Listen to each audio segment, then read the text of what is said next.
ভাই কি ব্যাপার, আজকে হাটে যাওনি? আজকে হাটবার সবাই হাটে গিয়েছে, তুমি এখন বিকেলবেলা পাট কাটতে এসেছো? পাট না কাটলে হবে বলো? সকালবেলা কাটলাম, আবার বিকেলবেলা আসলাম, হাট করলে হবে বলো? আমাদের চাষি মানুষ, অসহায় মানুষ আমরা, আমাদের চাষ না করলে আমাদের খাওয়া হবে? তুমি বলো, আমাদের খাওয়া হবে না? আমাদের ওই দিন পাট কাটতে আসছে, আর কি বলবো বুঝলে? এটা সে ভোপুকা কই জামার মধ্যে ঢেকেছে ভোপুকা, সে আর কি বলবো? সে সমস্যার সমস্ত অবসান ঘটে গেছে আমাদের জীবনে। আজকে এই পাট কাটলাম সকালবেলায়, দেখো এই দেখো, এই যে পাট না দেখেছো, এই পাট দেখছো তো? হ্যাঁ, পাট দুটো একটা জোন নিলাম, নিয়ে আর আমি আর জোনটা কাটলাম, সে লোক চলে গেছে বাড়ি, আমি সেই জড়ো দিলাম, দিয়ে দুটোর সময় বাড়ি গিয়ে ভাত টাত খেয়ে এখন আসলাম। তা সে কালকে আর আসবে না পাট কাটতে। কেন? সে আসবে না, কালকে তার বোর ডেলিভারি। সে বোনকে এখন ধরি গড়ি নিয়ে চলে গেছে বোনকে হসপিটালে আমাদের। এখন কালকে ওর বোর ডেলিভারি হবে, ডাক্তার ডেট দিয়েছে। এখন ও গরিব মানুষ কি করবে?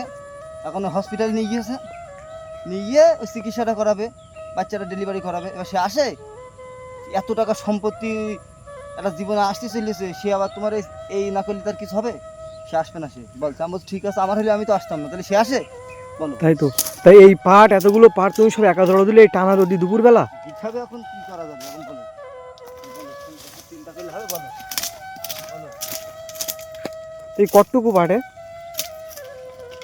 আর তোমার কিনে একদিকে আছে, একদিকে। এক বিঘে আজকে বিকালে কাটলি আর কালকে সকালে কাটলি কি হয়ে যাবে নাকি? কালকে কাটতে হবে, একটা লোক নিতে হবে, তুমি কাটতে হবে, বুঝলে? হ্যাঁ। কাজ না করলে হবে? আমাদের গরিব মানুষ আমরা, চাষি পরিবার মানে গরিব। পাটের দাম কিরকম দিচ্ছে এখন? কমে যাচ্ছে দাম, এখন 10,000 নেবে না, কদিন পর নেবে না পাট। আবার তাতে তা হিসো ভালো নাই, দেখো হিসো, দেখো এ দেখো, সে ভাঙা হিসো, দেখেছো? হ্যাঁ। একটা বন্ধু দিলাম হেসো দিয়ে পাট কাটতি, সে গরিব মানুষ, বলছে বন্ধু দে হেসোটা পাট কাটবো, তার দিলাম, সে নিয়ে গিয়ে সেই মানে সেই ইটি ঘা মেরেছে, দিয়ে সে কেটে গেছে। এখন কি করা যাবে? ইন্নে কাটতে আসছে, আমি তো সে বালি দিতে পারিনি, সে ঘষতে পারিনি, তা কী কী হবে? তুই ঘষাঘষি না করলে কি কোনো দিন হয় বলো? তো তুমি যারা মাঠে এখনো পাট আছে তাদের উদ্দেশ্যে তুমি কি বলতে চাচ্ছ? তাদের বলতে চাচ্ছি, তাদের যারা মনে করো নদী এলাকায় বাড়ি, গ্রামের বাড়ি, তারা যদি পাঠ করো, যদি তোমাদের কোনো প্যানা থাকে তোমরা পাঠ করো ভাই। যদি প্যানা না থাকে এই হারাম করো না, জীবন শেষে যাবে এ করতে গেলে, এই কাদা দিয়ে বুড়োত গেলি। আর না বছর তো সে বিল টিল সব বুড়িয়ে যায়, এবছর বুড়িয়েছে, এবছর বৃষ্টিই নেই, তার থেকে সবজির তো দাম দেখছে আবার কমছে না, বৃষ্টি বৃষ্টি হলে না দাম বাড়ে, তো বৃষ্টি না, তো দাম বাড়ার কারণ কি আমি বুঝলাম না। তা আমাদের তো কিছু নেই। তো সারের তুলনায় তো ফসলের দাম অনেক কম নাকি? কম বলছো? ফসলের দাম কম সে ঠিক আছে, সারের দামও সরকার যা ভালো বলছে তাই করছে। এখন বিজেপি সরকার ক্ষমতা, বুঝো না? সরকারের উপর কথা বলা যাবে বলো? বললে আমার ধরে নিয়ে যাবেন না? ওই দেখছো না সোশ্যাল মিডিয়া ভিডিও করতে গিয়ে আমাদের শুভেন্দুর নামে, মুখ্যমন্ত্রী নামে উল্টো পাল্টা বলছে।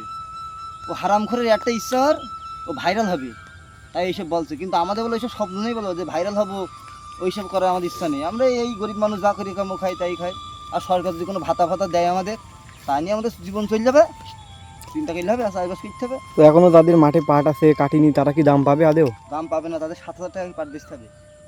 7,000 পাটের দাম দিন দিন কমবে। এখন কত করে চলছে? এখন 10,000, আজকে বাজার 10,000।